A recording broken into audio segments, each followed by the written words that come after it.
Steven, are you worried Yeah. at all with the Warriors playing a game at 6 o'clock tomorrow? No. Should I be? Well, 6 o'clock is not 5 o'clock, but still a tad bit early for the old Chase Center crowd. Yeah, I guess. But if even if it's on a what was it yesterday? Tuesday? I'm getting my days mixed up this week. It was Tuesday night, and still the crowd wasn't you know that enthralled with the matchup anyway. So Yeah, I'm a little I shouldn't say a little. I'm very disappointed from what I've heard with the Chase Center crowd for this series in particular. A lot of purple. A lot of purple showing up to Chase Center. And um you know, not gonna shit on the San Francisco crowd, but wouldn't think that'd be the case if this was at Oracle. This is a big deal. This is Warriors and Lakers, first time in a long time, and we're getting a lot of Laker fans showing up to Chase Center. Not happy about yeah, that. yeah, but that was expected though. Like I it's don't care the if it's it's expected; it shouldn't happen. I know, but there's a lot of Laker fans out here in the first playoff series. Like they were bound to show up. Don't like it. What's going on, everybody? And they Welcome. also and they also had more time to get tickets. Like they had That more time to yeah, plan out everything.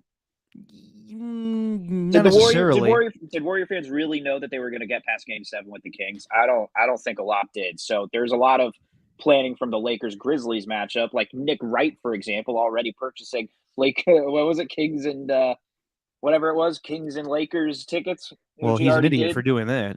I know, right? But I mean, I have a feeling a lot of Laker fans were prepared. Yeah, but you can't buy tickets if you don't have the matchup. It's They true. couldn't buy tickets to Chase Center without knowing the Warriors are going to be there. Couldn't? No.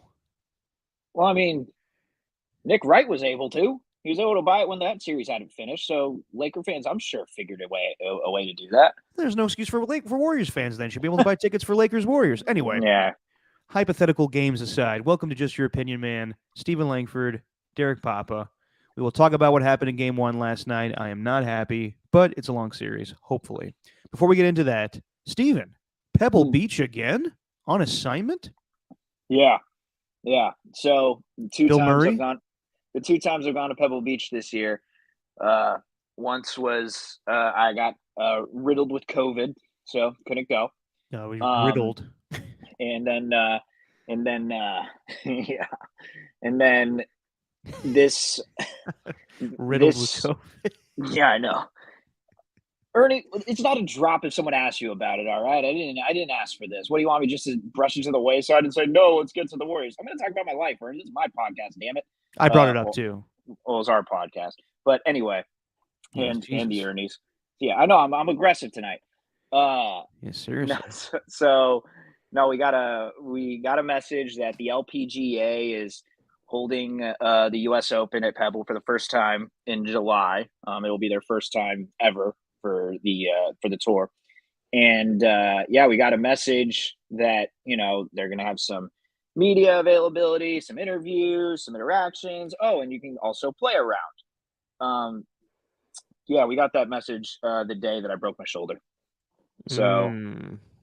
so had a chance to play around at Pebble Beach, something not a lot of people get to do. And for Ernie's drop comment, I really dropped the ball when I broke my shoulder. That was So yeah. wait, so did you get to play or no? No, I went on the course and with a cart. And you Yeah. you conducted interviews. I beforehand, yeah, I conducted a couple. Yeah, Michelle Lee was available. That was really cool, and then Brandy Chastain as well. Probably going to come out with a KCBS Bay Current podcast episode about it, so you can check Ooh, that out later on. But cross um, promotion. yeah, man, and got to hang out with Charlie Walter, old Chuck. I don't know if you ever Yeah, worked with him at 95.7. Got to hang I out with haven't, but him. I know the name. Yes, and then Cron 4's Kate Rooney, she was there, and that was pretty cool. She's a sports reporter with Cron 4. Got to know her. She was great. And then this guy named Mike. He was like the sports director for man, I can't remember which state. It was multiple stations, but it was down in like this the slow area. So yeah, man, it was pretty sick. And then and gosh, it was just such country club vibes out there. Very big country club vibes. Saw Guy Haberman too. Ah, old guy. Nice. Yeah, some of the people had a option to get a caddy. You could literally just get one of the Pebble Beach caddies that was there, and Guy opted to have one, so he's looking like he's prepping for the Of U.S. course he Open would. himself. Of He's course he prepping for the would, U.S. Mr. Fancy Pants. Got like the notebook and everything. But no, it was really cool to see him. He came up, said what's up, just spoke for a little bit, pretty brief, before the whole thing happened. It was really cool, man. It was great. Nice. Yeah. But no Bill Murray this time, huh? No Bill Murray. I was like, I stood in the spots where he stood though. I was like, Oh, Bill Murray stood here, and probably. you could have played if not you were riddled with a broken arm. Yes, exactly. So clearly, Pebble Beach does not want me to just exist. Uh, I don't want to know what's gonna happen for the next Pebble Beach event. Sheesh. well, Get I'm glad you got COVID, to. get a fractured shoulder. Wonder what's next. Yeah, I know. Jesus, knock on wood. Hopefully, you're still alive by then.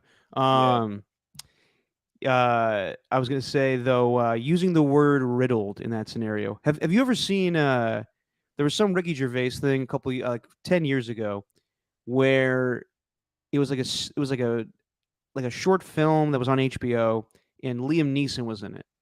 And there was a whole thing about Liam Neeson trying to break into comedy, and he was asking Ricky Gervais how to help him get into improv and how to get up into comedy. And he was like, "Well, let's play a little game, like I'm a greengrocer and you are a guy that has a problem. So you tell me what the problem is." And then Liam Neeson comes in and dead ass serious. He kills it because he can't be funny. So he's like, "Hello, I'm trying to get a bag of oranges." "Oh, okay. Is everything okay?" "Uh, no, I have AIDS.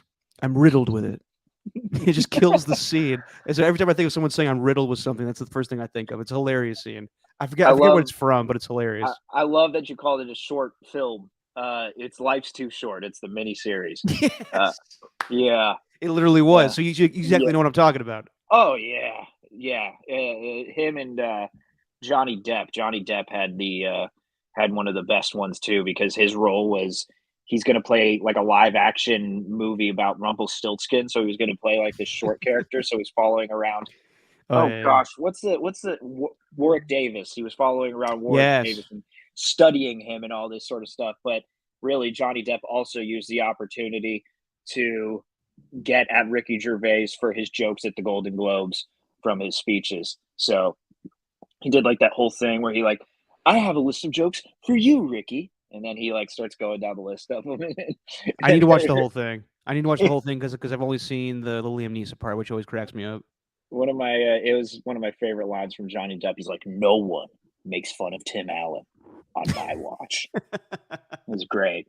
Yeah, life's too short. Missed that one and an idiot abroad.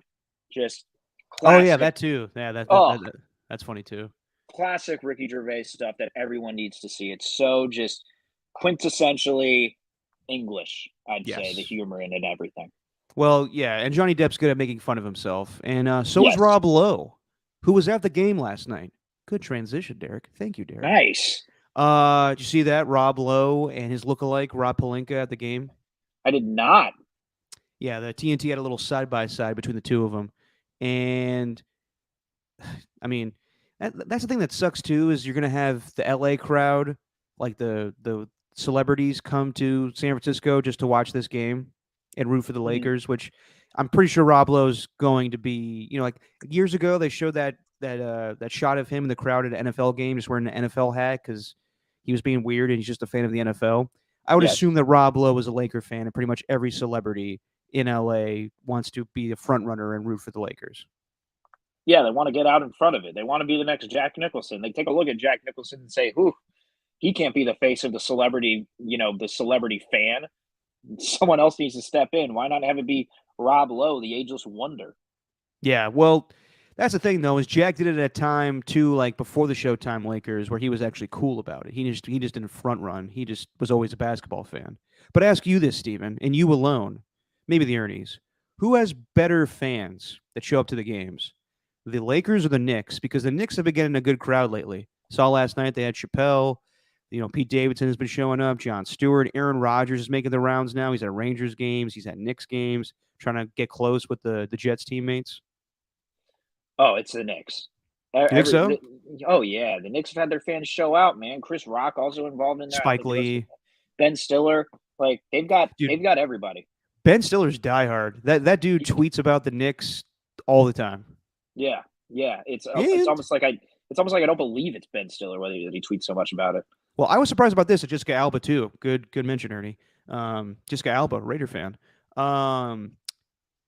Did you see who Ben Stiller was with? Mm-mm. Christine Taylor, his old wife, ex-wife, I should say. She's not old in age. Calm down, everybody. His ex-wife. And I don't know if you saw the announcement. Dodgeball 2 happening. Yeah, this is good reconciling because she's a part of the movie too. So this is good news. No, it's great news. It's great news until the movie comes out. I know. I'm trying not to get too high on this because every single remake of my favorite movies of all time that have come out so far, which is Dumb and Dumber and Anchorman, they sucked. Okay. So hold on. I'm with you on Dumb and Dumber. Didn't even.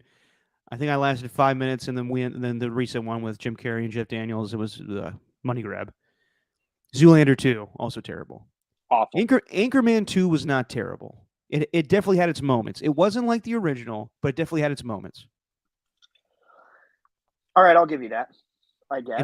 Hold on. Is Jesse rocking my world here? I thought that Ben Stiller and his wife were. I did not know this. They got back together in 2020. Ben Stiller, Christine Taylor. Let's see here. All right, you know what we're gonna do, Derek? This is what we call the Us Weekly portion of the podcast. Where we go down to Us Weekly and we look at a timeline of their relationship, Ben Stiller and Christine Taylor. That's a lot to read. That's a lot of words. I don't want to read all that. Yeah, I think Jesse did the cliff notes for us. They got back together in 2020. They were spotted together in 2019. More 2019, a lot of 2019. Jesus, they're keeping up every month. Basically I haven't been reading Us Weekly enough, and I'm just finding out now that they've been together for a while now.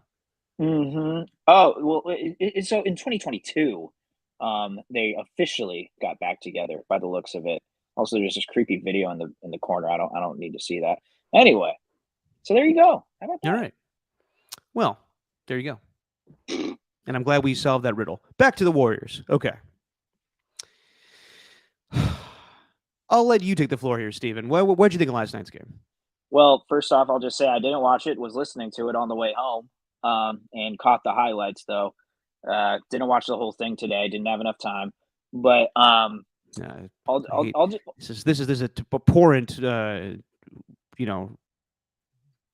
confession of you not doing prep for this podcast. It's not doing prep, but also there's just sometimes you don't have time. It happens. But what I'll say is whatever plan they had against the Kings should not be the same as the Lakers. And then when you look at highlights, especially the Lakers, especially the ones with the Lakers and the way they were scoring, like, good God, why are you guarding LeBron at the 3-point line? Like, dare him to shoot it. Like, this is one of the worst 3-point shooting teams in the league, and they managed to get to the rim constantly. And obviously, leading up to the end of the game, I know we're going to get to the shot with Jordan Poole because that's kind of what everyone is talking about. A little too much, if you ask me. I thought the Warriors offensively, like, and you just look at the stats, that's about as good as they could play. Almost their 3-point percentage, almost the same as their field goal percentage. They could have gotten to the line way more. But as far as 3-point shooting, they were on. And, they could have gotten to the rim a lot. What do you mean? This is where watching the game helps, Steven. Not looking at a damn box score. Well, you're the one that started with me, and I told you I was out all day yesterday, so whose fault is it really? I know. Yeah, you got YouTube TV. You could catch up with the highlights. So what? So what? Are the numbers deceiving me? Because I listened to it. A little bit, but I'll let you finish. No, and then just, like, towards the end of the game, it just, I'm glad they had that 14-point comeback, the 14-0 scoring run. Seemed like the Lakers are pretty tired. But It's just the Lakers were the better team overall, though. That was the thing; they were the better team. They were. I will say this. I think that the Warriors went into that game just thinking that they could just shoot their way out of any problems, Yeah, just relying on the three ball. And while Steph Curry and Klay Thompson and Jordan Poole all made 6 threes, they did not shoot well, in my opinion.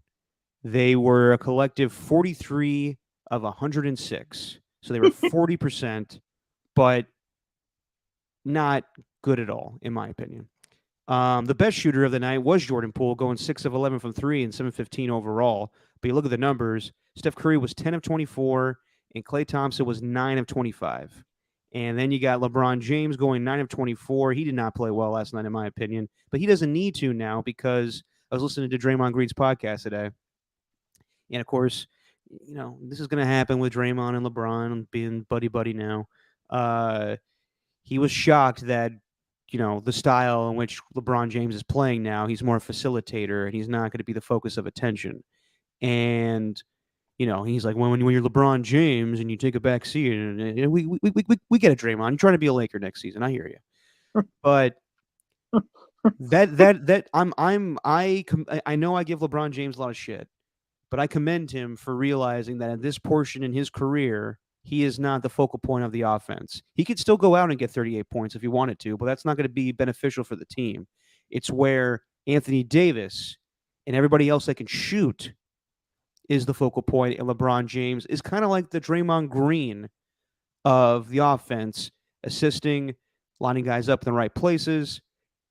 And people are going to say like, "Oh my, you're saying LeBron James is offensively like Draymond Green?" Just in the way that they set things up, you have to pay attention.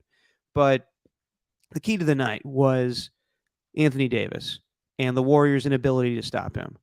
Anthony Davis scored 30 points last night, and for the most part, in the 4 games that they played this season, Anthony Davis did a good job against the Warriors. And Kevon Looney has been incredible this playoff run. He got another 23 rebounds last night. I think it's his playoff high. it's a career high, I think. It is. Just Here's in what I general. want, though. I'm not taking anything away from Kevon Looney last night. He played fantastic at getting those 23 rebounds. I want to see 23 points from Kevon Looney, though. Yeah. Because here's the thing. You are completely right, Stephen. The Warriors and Kings was more of a mirror matchup in that they saw a lot of similarities with themselves. This team is completely different. They're bigger than the Warriors. And that's what I was talking about before we got into this series, where, you were bringing up, should they play Jonathan Kuminga and all that stuff? Not against the Kings. Against the Lakers, yes. And I don't know why he wasn't played last night, but it may just be a feeling out thing for Steve Kerr. Jonathan Kuminga needs to play in this series. I don't know if you need to start him, but he needs to come off the bench, and the Warriors need to get physical and need to get nasty. Because last night, I did not like the way that they had that game plan. It kind of was reminiscent of of game 2 against the Kings, where they just didn't play with any style or a game plan. It was dribble, dribble, dribble, and then shoot the three. And I miss the days of just so many different passes. Like I was watching Ted Lasso, the episode where they're in where are they? What's the episode? Just the one a couple of weeks ago. Amsterdam. They're in Amsterdam, and Lasso is tripping off of something, and he's talking about what is it? Ultimate Football. Total football. Total football, where it's just passing, passing, passing, passing. That is what the Warriors used to do. That is what Steve Kerr's offense used to be. And for whatever reason, some nights it just gets stagnant, and they just play this style of let's just shoot like crazy, and there's no rhythm or rhyme or fluidity to their offense. I know I butchered that, but let's just keep rolling. And what the Warriors need to do is just find their rhythm again. And in order for them to get back in this series, they need to shoot the three. They need to be the Steph Curry Warriors. They need to be a jump shooting team, but at the same time, they need to be a physical, nasty team. And they did not have that at all last night. So can they defend Anthony Davis? They're going to have to. I mean, Draymond Green or Kevon Looney's got the matchup on him, and Maybe it's Draymond on LeBron, and maybe it's Andrew Wiggins on Anthony Yeah. Davis. That seems like a mismatch, but you can find the best, or maybe it's Wiggins on LeBron and Draymond on Anthony Davis, and Kevon Looney doing a double team thing. But they need to have more of an inside game. And that's where I think Jonathan Kuminga would benefit them, or a Moses Moody, or even, we saw it a little bit last night, JaMychal Green, or hell, even Anthony Lamb. Just bigger guys need to go to the rack and need to put the ball in the hoop, and the mid-range game needs to be there. And yeah, Steve Kerr was on with Tolbert Copes today, and he was talking about how the Warriors have always been small ball. And but even when they were small ball, they had bigger guys. Like Klay Thompson's not the shortest guy in the world. They had Kevin Durant. This is the smallest they've ever been, with having a finishing lineup with Jordan Poole. So they need they can shoot the lights out of anybody. They're capable of doing that. But when the balls aren't going in the hoop, they need to get more physical, and they need to play in the perimeter. And that's where I think Kevon Looney needs to be more of a scorer and needs to go at Anthony Davis. That's the one thing that he lacks in his game. Well, that's the problem, though. Like that's kind of the issue that I'm finding with what you're saying is like these guys that you're naming are great, and I get the idea of it.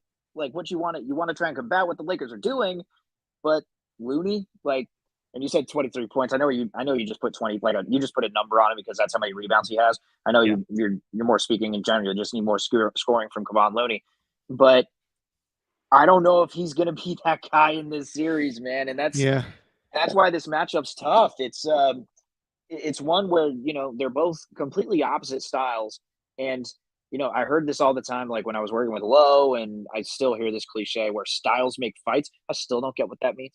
But I don't understand what that means either. like people say it all the time. Maybe I should actually look that up. Like styles make fights, which is just another way of saying no one really knows who will win. And I guess that's what makes this series is because or it's another way of saying no one knows what the fuck that means. Yeah, it says where does styles make fights? Sorry, am I going to do this again? I'm going to do this again. I'm going to sidetrack and just try to get this right here. When they say so, it means having two well-matched styles equals good entertainment because it's a tactical battle. Doesn't mean there's one all-powerful style. Okay, yeah, so there you go. No, but that definitely applies to the series. And Steve said today where he was like, I haven't seen a series this polar opposites of the style of which we play and which the Lakers play. Yeah, and it's finding that, it's finding I don't even necessarily need call it a balance. Let's just say it's like a triple beam, right? Let's just say on one end you have the Warriors 3-point shooting, and the other what they need to do around the rim. Right now it's just completely. I'm going to do hand motions here because it's all I got, and I'm going to try with the shoulder.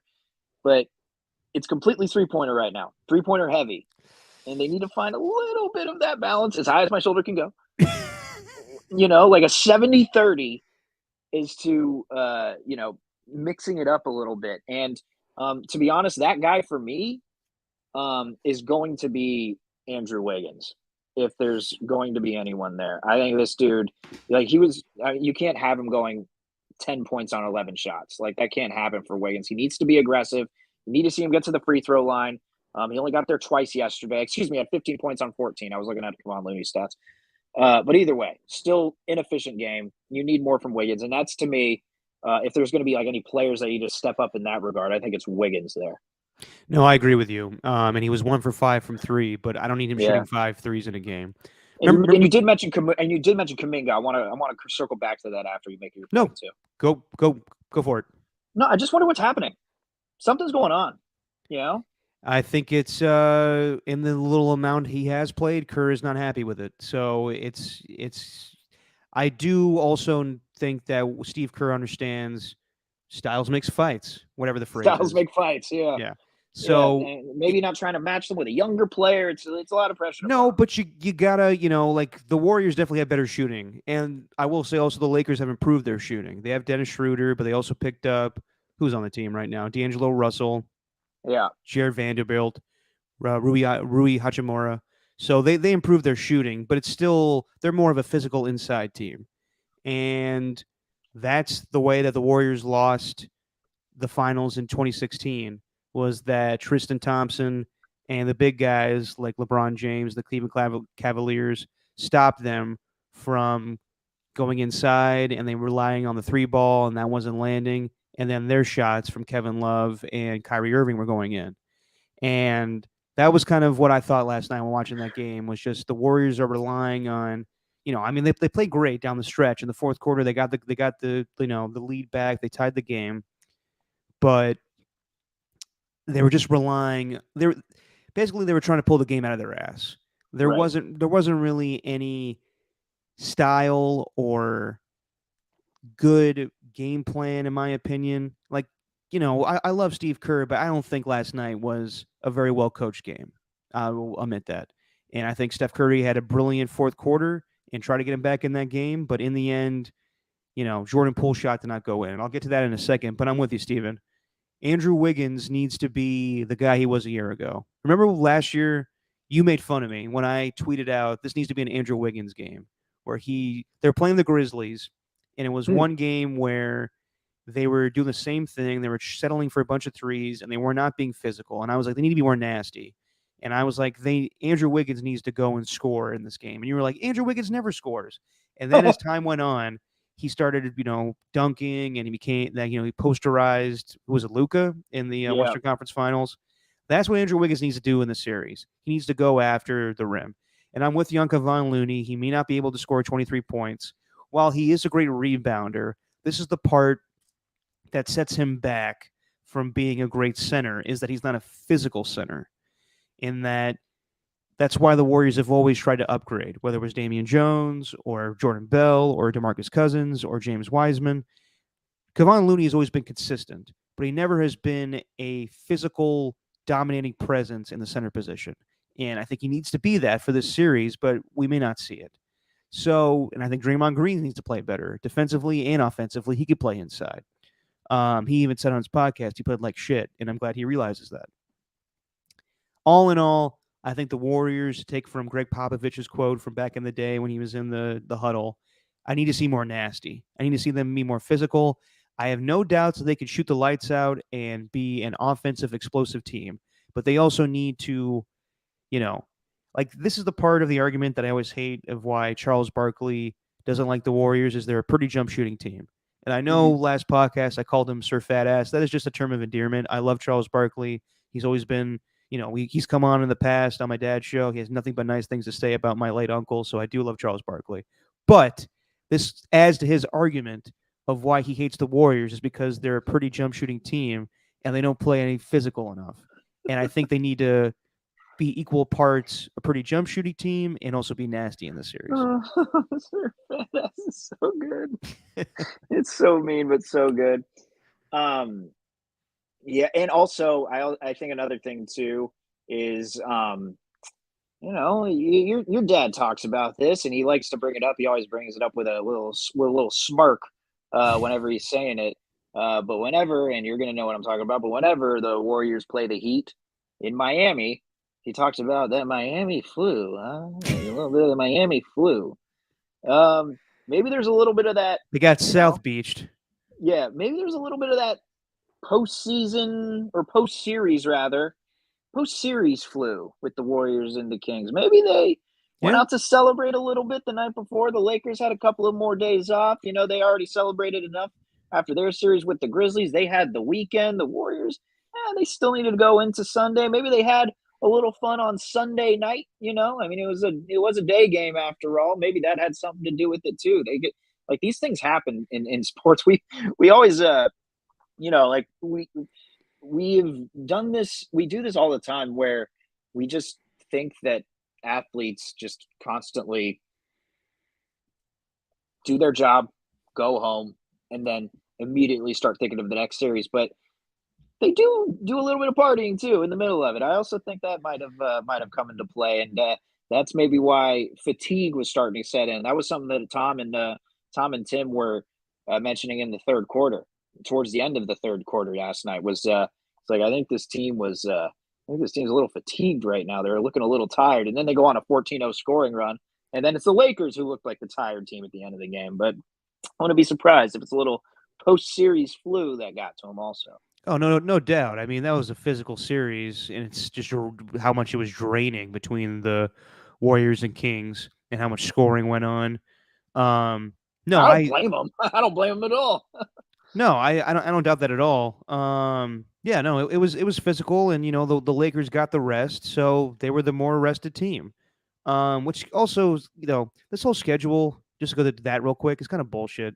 The Warriors and Lakers play every other night, Good. which I totally understand because it's a ratings bonanza between Steph Curry and LeBron James. I get that. But also, the Suns and Nuggets, they played on Tuesday. Or no, Monday, sorry. On Yeah. Monday. And they won't play again until Friday, right? Yep. Friday. That's ridiculous. Because I Yeah. know they want like both teams to catch up and everything, but like that's ridiculous. Yeah. No, I agree. But no one's ever going to have a perfect schedule, though. Like that's No, the no, problem. of Is course it's not, and going to be that's that. why the NBA playoffs TV schedule is ridiculous. Just because I know that Steph Curry and LeBron James are the main draw, and they want them on every other night. I totally understand that. You got to make it fair, but whatever. TV will always rule. Um, Jordan Poole and the last shot. Hmm. I did not have a problem with it because Jordan Poole was making those shots all night long. He was making ridiculous shots from distance, and it was a 27-foot shot. Could he got in a little closer? Yes, but it's not like, and I know like people are like, how come you're not giving it to Steph? Steve didn't have a problem with it. I've watched the play a few times. Steph was trapped. It would have been kind of dicey. Jordan Poole had an open look, and at this point in his career, he should make that shot. But he missed it, and shit like that happens sometimes. Again, you got to move on. It's not like Quinn Cook getting the last shot against the Rockets in Game 5 a few years ago. It's not like that. Jordan Poole has proven himself. He could take that shot, and he should make it, but he didn't. And I'm glad he took that shot. There were times earlier in that game where he was hesitant to make that shot, but I'm glad he took it, and he missed it. And next time, hopefully, he makes it. That's just a reaction to the result. The poor One hundred reaction of percent. Poole One shot. hundred percent. Like, let's just say it was the same outcome, right? Let's just say same outcome. The shot was missed in that time. But let's just say the play was he swings it around to Steph. Maybe they swing it around to Clay. Maybe they find an open shot within the 10 seconds or whatever it was that they had to work with from there. Like the reaction would have been like Jordan Poole's in a unless you make the shot, Jordan Poole's really in a lose-lose situation there because it's either you miss it, everyone's going to criticize you for missing it. Why'd you take that shot? But if you make it, everyone loves you. But if you don't even take the shot, pass it off to somebody else, especially with the way that he was playing, I think a lot of people would be like, well, why wasn't he that aggressive at the end of the game when he had a wide open look? You just paid this dude 100 million. He's supposed to be your top scorer. How can we even trust this guy in the future? And then there would just be layers of other talking points about Poole. Saying Poole shouldn't. I don't know. I disagree with it. And also, like I told you, I was listening on the broadcast at first before I caught a glimpse of the play. Somebody told me, my friend told me, like, you could have gotten it to Steph. I'm looking, I'm like, Austin Reeves is completely covering him. He's like face Exactly. guarding him. How could you get it to Steph? So I thought it's funny for Rocket. Curry didn't throw his mouthpiece, so he must have thought it was a good look. Facts didn't look visibly frustrated, but like the way that I heard it on the air, did it? They didn't make any sort of acknowledgement of, oh, that was an ill-advised shot. No, Oh, I that was an wasn't. errant shot. They literally the way that it sounded, I didn't know it was from as deep as it was because it was. What was it, like 29, 30 footer 27. probably? It was 27. 27. 27. Damn, my footage is off.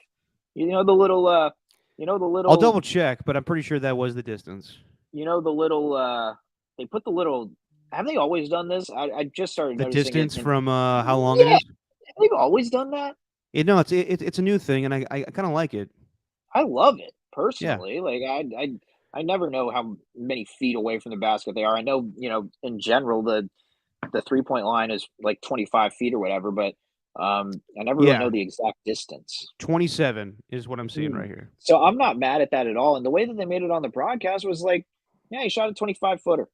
like he just had an open shot and he missed it. That's kind of what it sounded like. I was frustrated that he missed it, Yeah, but like It didn't to me. I didn't know it was that far, so I had a reaction of, "Oh, he just missed that shot," but also, he's a big reason why they were even anywhere close to being where they were at, because if he was had an off night too, that probably would have been a blowout. So, and Yeah. one that would end up like this Celtics and Sixers game that just ended, where it wasn't even a game in the fourth quarter when the Celtics took a big lead. So, yeah. No, I mean, yeah, no, I did not have problems with the shot. The only problem I had was it didn't go in. Yeah. And that's going to happen sometimes.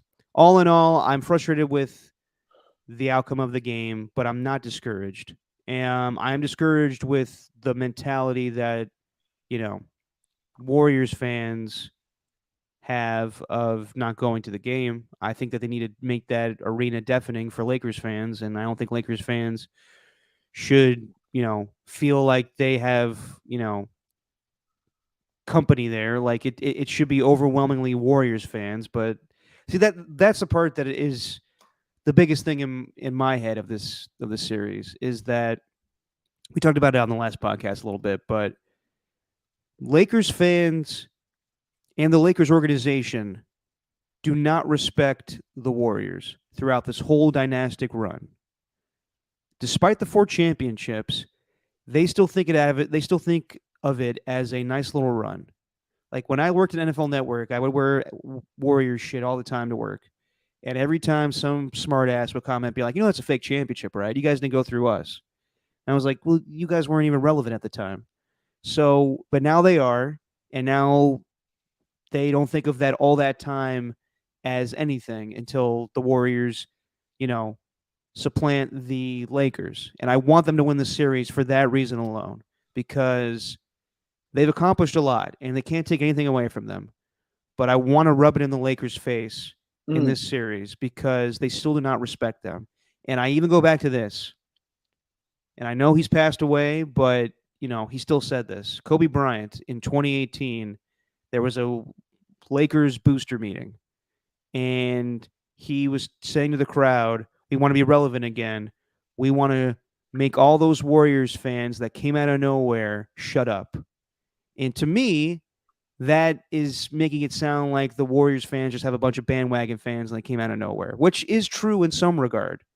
But also, Warriors fans have been loyal to Oakland throughout the whole, we believe, and the early 2000s. It's a great time out.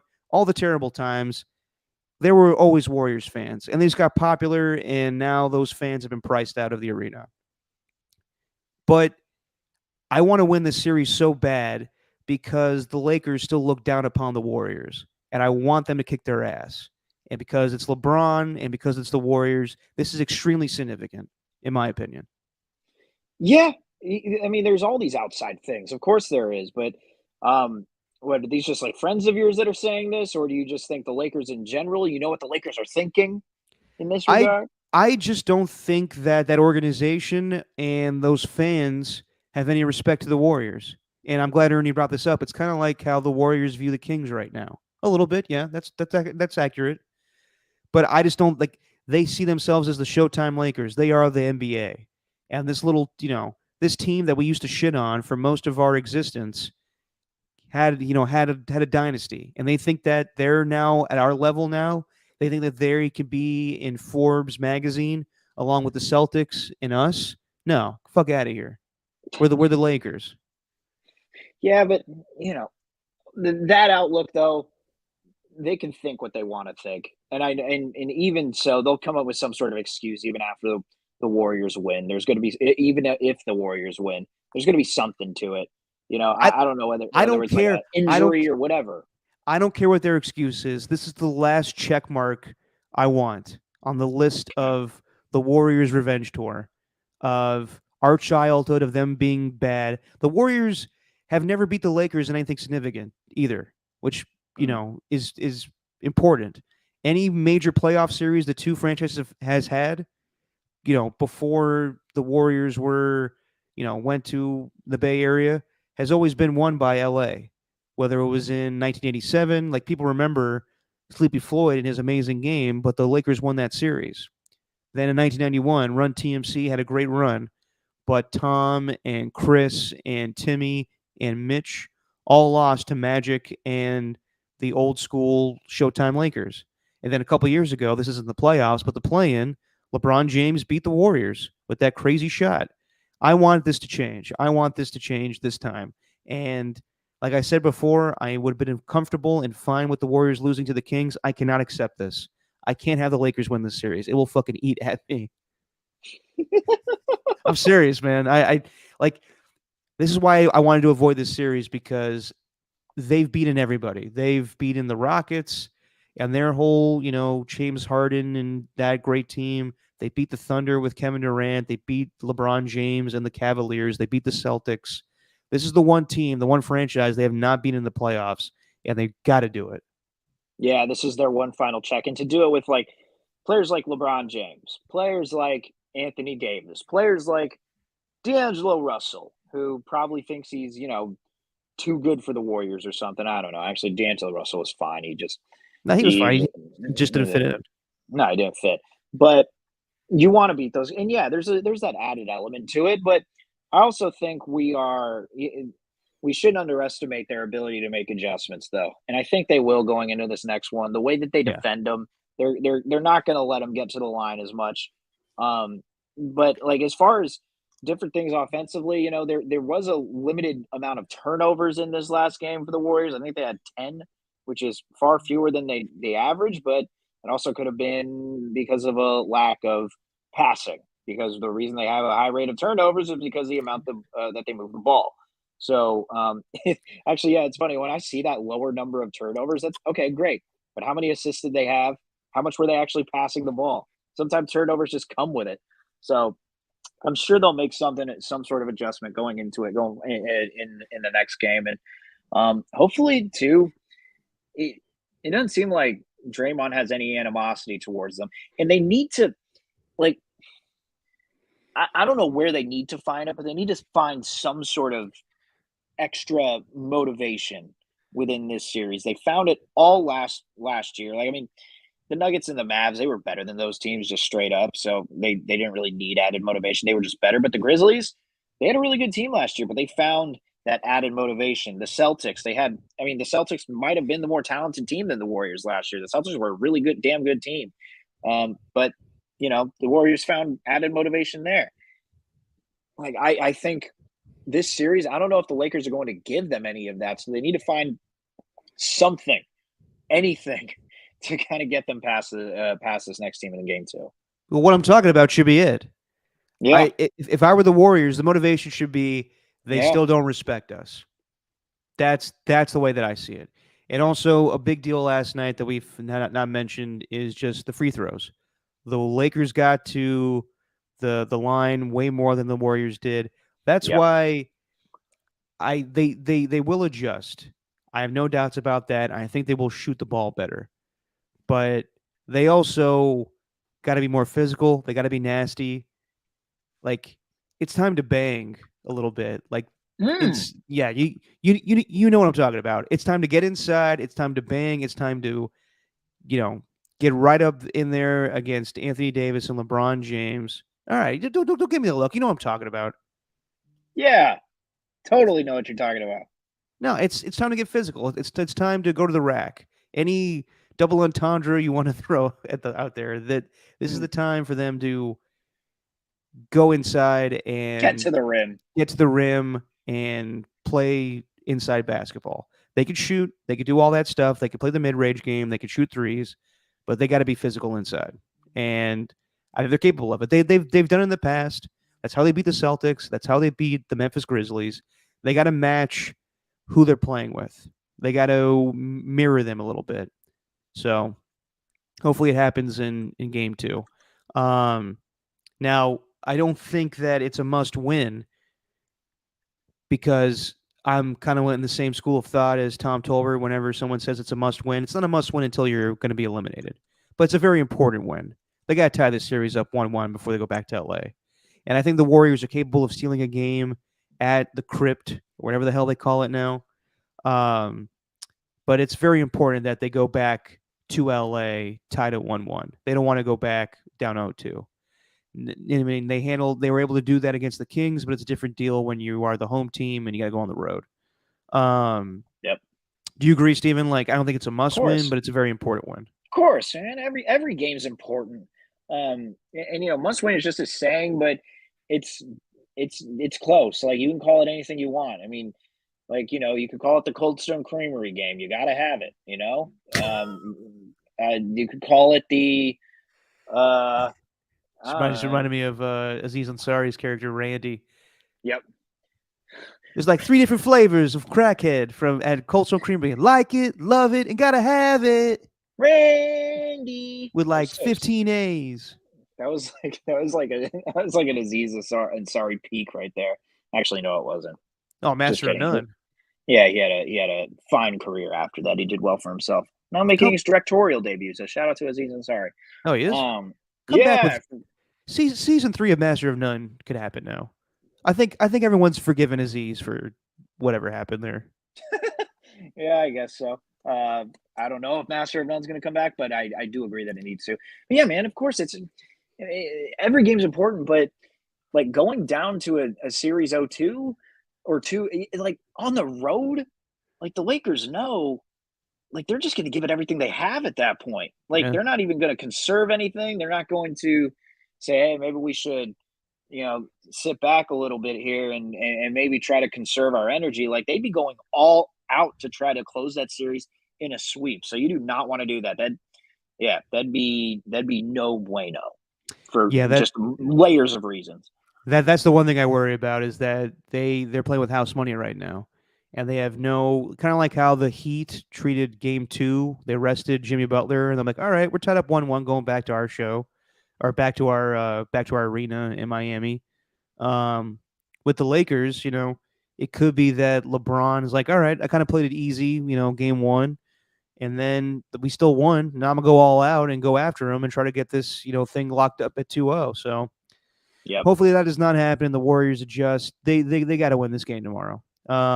They don't. I mean, they don't need to, but it's really important that they do. I'll say that. Yep. And real quick on Klay Thompson. Yeah. Um, he's not shooting great lately. And the more and more I think about what you've been talking about, his future with the team, the more that I'm starting to realize a little bit like he's not the same Klay Thompson he used to be. And I thought this series would kind of light a fire under his ass because he's playing the Lakers. It's a childhood team. His dad is Michael Thompson, who played for the Lakers, and he's a color analyst. Um, I'm hoping he plays a lot better tomorrow because I think that Clay's been waiting for this moment, and I hope it's not something mentally or anything with him. I hope that he has a Clay episode tomorrow and has a classic 40-point game against his hometown team. I think it can be a mental thing though for him. I think he puts so much pressure on himself.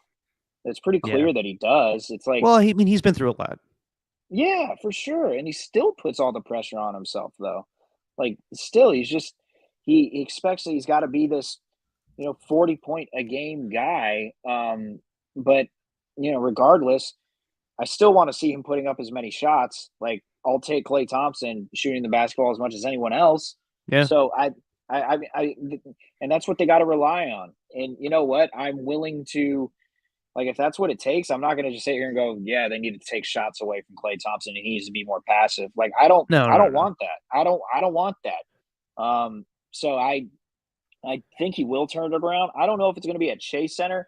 I do think he's going to crypto.com though, whenever the series goes on the road. I think there's going to be a little something added extra when he returns to the town that he grew up in, at least as a teenager, on. Yeah. Yeah. Because he did Well, grow up in Oregon for a little bit. that's true too. No, Clay's definitely got that. I'm not gonna say that dog in him. He's got that Rocco in him. Yeah. He's got that bulldog in him. Um, do you think his father, Michael Thompson, who everybody knows well, if you got his phone number, he'll come on your radio show. Um, do you think he's rooting for the Lakers or rooting for the Warriors? Oh, I think he's rooting for the Lakers. I don't Yeah. think so. Why? Michael Thompson is more of a character, I believe, than he is in reality. So when he comes on with any Bay Area show, it's always, oh, the Lakers, the Lakers, the Lakers, the Lakers. Lakers going to play the Warriors in the Western Conference Final. The Lakers be back on top, blah, blah, blah. Michael Thompson also loves his son so much. He is extremely supportive of Clay. And whenever you try to get a hold of Michael Thompson during the NBA Finals, he always says, I'm only going to come on if Clay has a good game and the Warriors win the series. I don't want to talk about them losing. I can't deal with that stuff. So, of course, naturally, I'm sure every Bay Area radio producer reached out to Michael Thompson during this time. I did. I And did. Michael, yep. And Michael's Thompson. So you reached out to Michael Thompson. Yeah. What did he tell you? Can't come on. I have a meeting. Okay. So I'll tell you what Michael Thompson told me. Michael Thompson said to me, I'm not going to talk until the Warriors are up in this series, which I was kind of surprised at. I was like, okay, Michael, I'll wait till that happens. To me, it sounds like Michael wants his son to win the series. He is a loyal Lakers employee, but he also wants his son to succeed. And I think he, deep down inside, he's not going to say this to anybody, but he's waiting for the Warriors to come back and win this series so that he can come on the radio and then say, oh, Lakers coming back, and then play his character again. But in reality, he wants Clay to win. That's what I think. Interesting. I also, well, he may want to do that. And oh my God, I just turned on the A's and Mariners game. There's nobody there for a division rival game, and it's a Wednesday night. That is sad. Yeah, that's a topic in itself. I guess I mean I get I don't know. I can't get inside Clay Thompson or Michael Thompson's head. Maybe he just doesn't want to.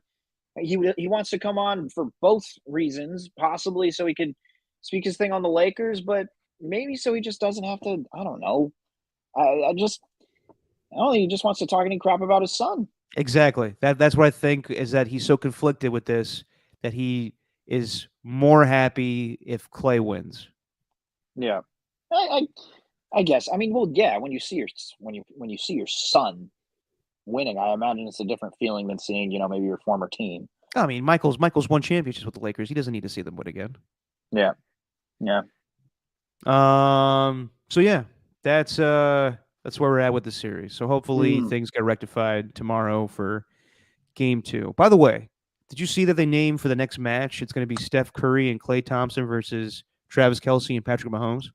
Yes, very excited for that. Okay, does Klay golf? Yeah, he does. I didn't even know. I figured he was not into golfing. Yeah, no, he's a golfer. I thought he'd be bored by it. No, he. I remember him talking about it during the All-Star break. He went home to LA, played a little golf, hung out with his boys. So yeah. Okay. Yeah. I figured. Well, okay, if he golfs, then that's good. I figured that Andre is like the when I think of golf and the Warriors, I think of Steph Curry and Andre Iguodala. Well, yeah. Andre's like he's always talking about that, but who's the more popular draw? Would you rather see Stephen? I mean, come on, it's Steph and Clay, Yeah, Travis no, of Kelce, course. Holmes. It's the duo. You got to do it with the duo. Do you think Jackson Mahomes will be able to caddy? Well, obviously not. Too soon? A little too soon. What happened? He's being a creep in the club and touching a girl. Oh, well. So put that on your TikTok. Yeah, well done, Jackson. Jesus. Yeah. Oh boy. Real quick before we wrap this up, we'll touch a little bit on NBA and whatnot with the playoffs. Heat and Knicks are tied up 1-1. That's an interesting series. We'll see what happens when they go back to Miami.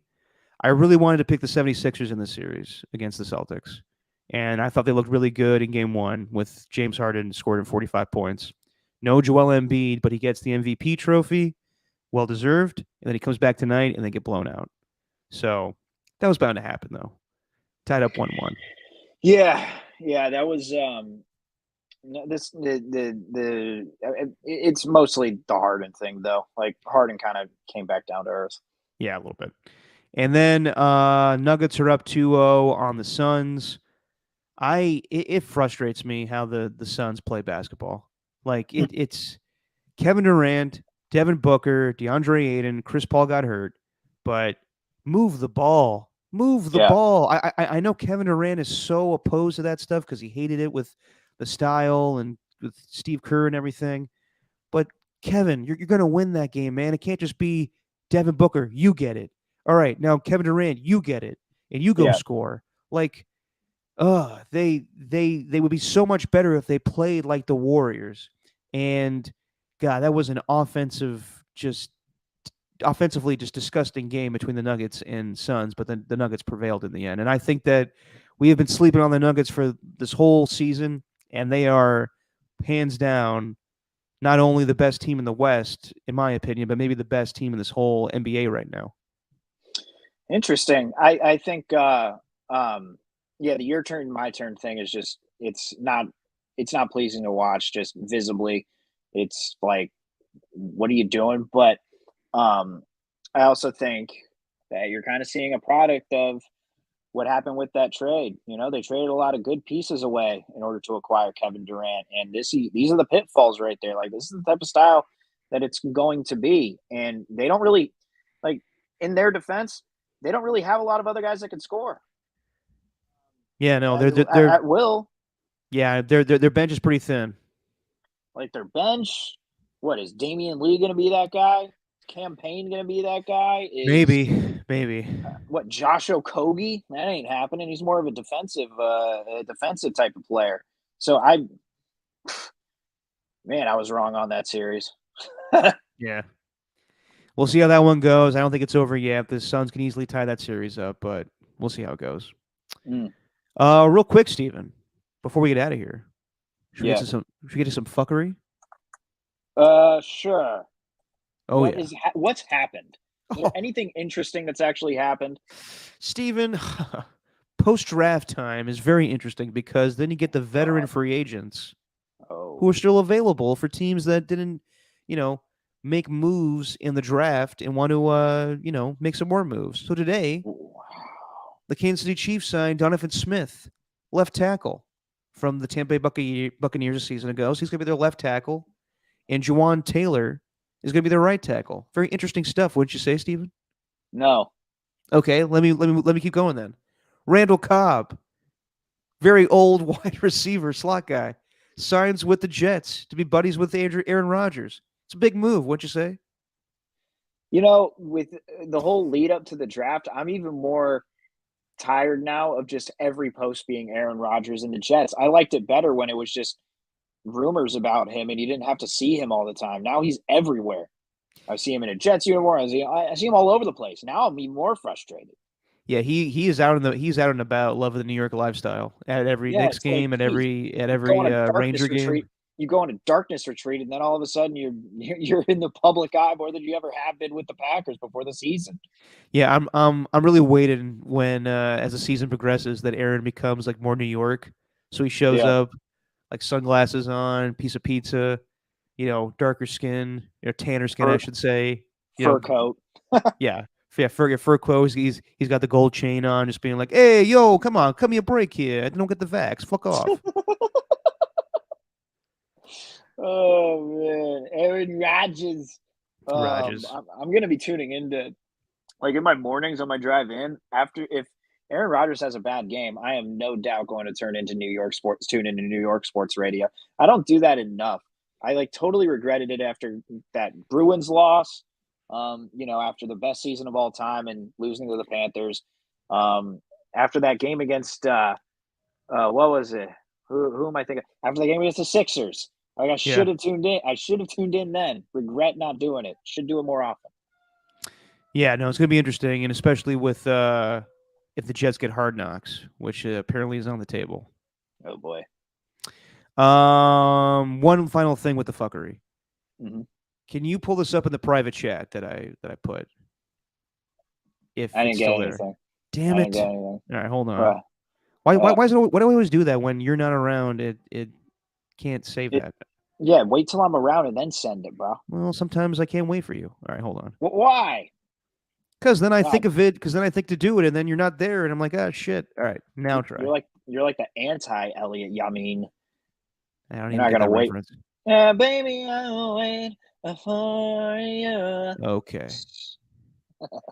So Uh, leading up to the draft, there was a couple of things. Whether it was Aaron Rodgers going to actually get traded to the Jets, Lamar Jackson's finally going to sign his deal with the Ravens, and the last thing was, is DeAndre Hopkins going to go to a new team and get traded? And then this shit happens earlier in the week. I see everybody tell me to stay. Who said I want to go? Who said I wanted to leave? I'm out here working, baby. What's up?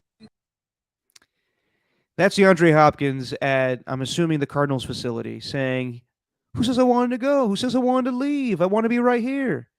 Stop. Don't give me that shit. You wanted to leave. We saw you making your faces of what team you wanted to go to and what team you didn't want to go to. You were texting Pac-Man Jones that you wanted to go to the Bills and you wanted to go to the Chiefs. You were saying the whole thing to Von Miller in the offseason. I'm not buying this shit. So I think that DeAndre Hopkins wants to get his $19 million this season. He's going to be a good soldier right now. But this is also part of the fuckery, Steven. June 1st. I don't know why this is a stipulation in contracts, but that's a big cut day in the NFL where guys make their money or where they don't make their money, and then they could be, if they're cut post June 1st and it's not a big hit against the cap. I'm starting to believe here that the Cardinals don't want to give DeAndre Hopkins that $19 million he's owed this year and the $30 million that will go against the cap. I think DeAndre Hopkins and Dalvin Cook are going to get released from their teams post June 1st. All right. I got nothing for you. I don't have that strong of an opinion on DeAndre Hopkins and Dalvin Cook. Sorry. Although I like that he made you so heated, though. I like that you're turning red.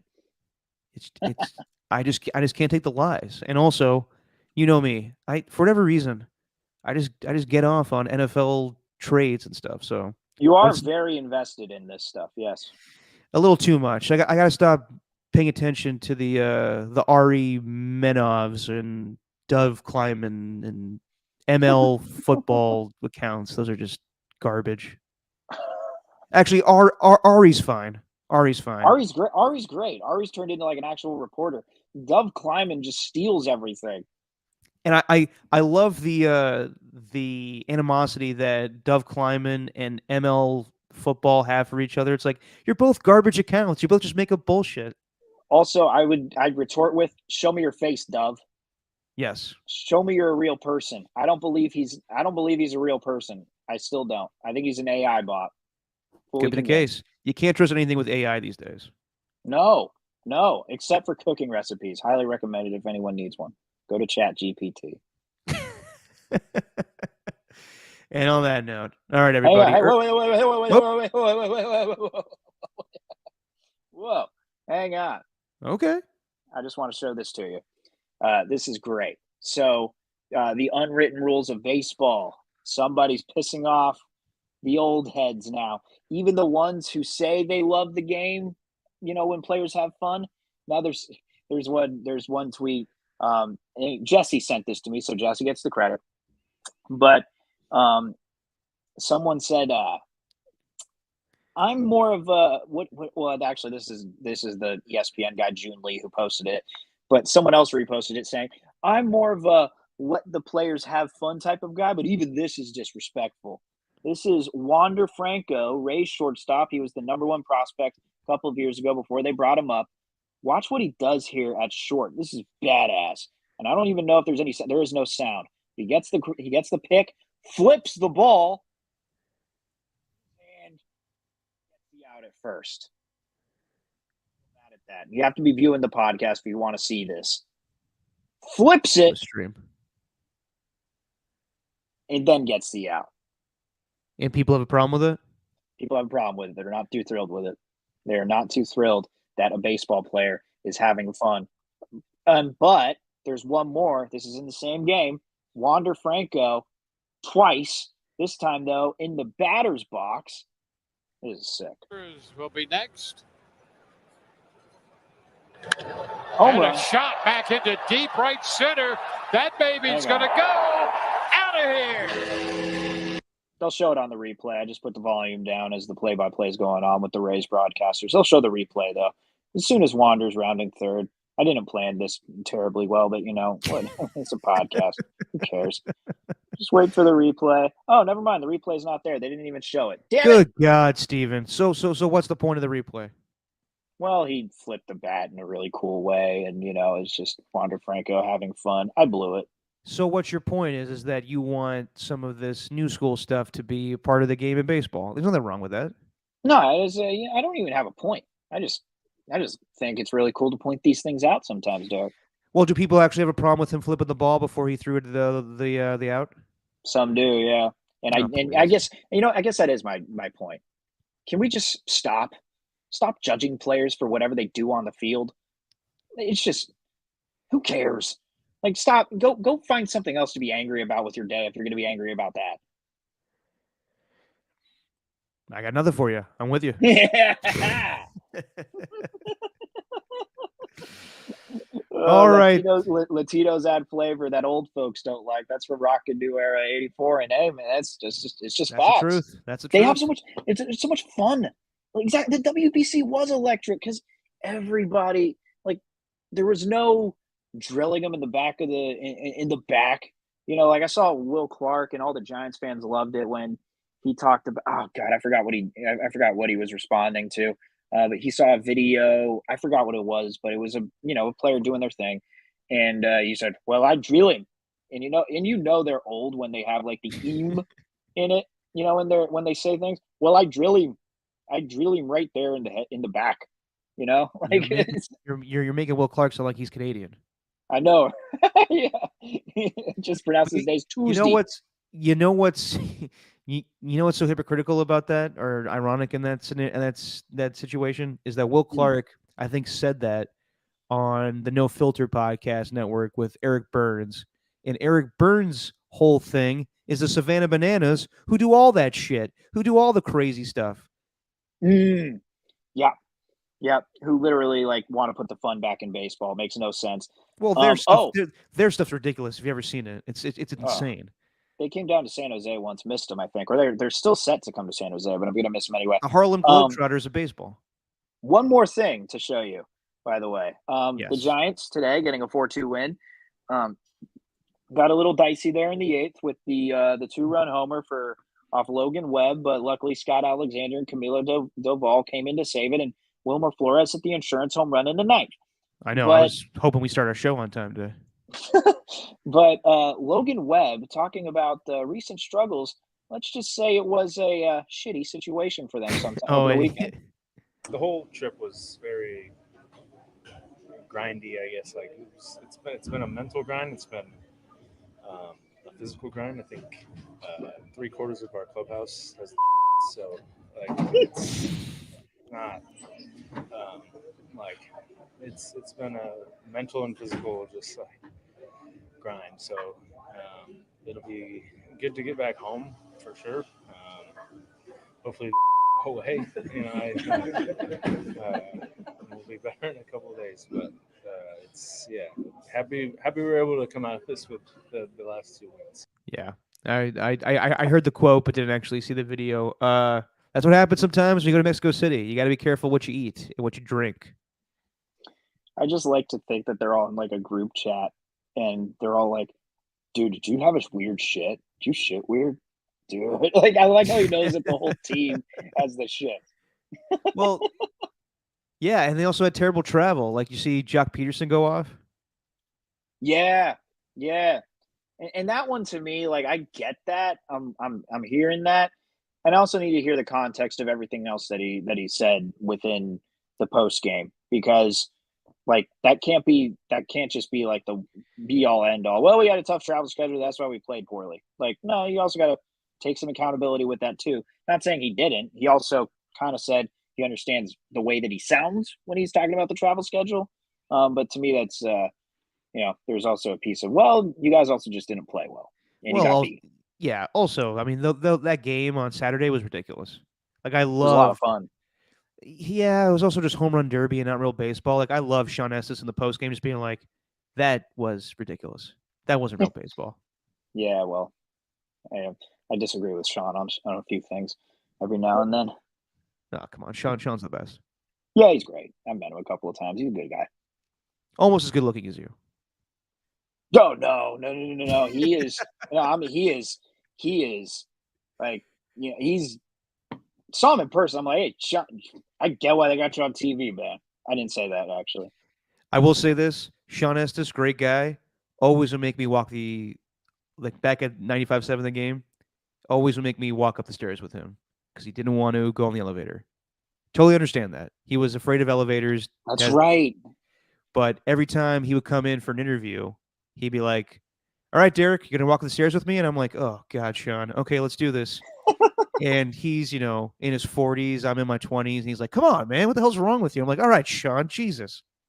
Well, that's why he looks as good as he does, is because he's willing to go up 12 flights of stairs with no questions asked. And that's why he's the man. All right. And we'll give equal opportunity to the A's. They're not doing well. And they pissed off the fans. I see that they have ridiculously low attendance numbers right now. That's going to come with the territory. A's, organization wanted this. It's a shit show. I have nothing else to say about it. It's terrible. Yeah, and it's good for the fans not showing up though, because even though they should show up for the players, you are putting the money in the pockets of that organization. Yeah, overall. don't do it for A's fans. Just if there is one final series and we know it's going to be the final one, then by all means, I'll go to the Coliseum. We'll have one last good time together. But for right now, nah, fuck that. All right, man. All right, dude. Thanks to everybody watching the Ernies, and thanks to everybody listening. We'll be back on Sunday to react to Game 3. To react to Game 2 and to Game 3. Friday, no one wants to watch a live stream on a Friday. So we'll be back on Sunday to react to Games 2 and 3, and hopefully we're talking about the Warriors being up 2-1. But until then, Steven, say what you always say. It's just our opinion.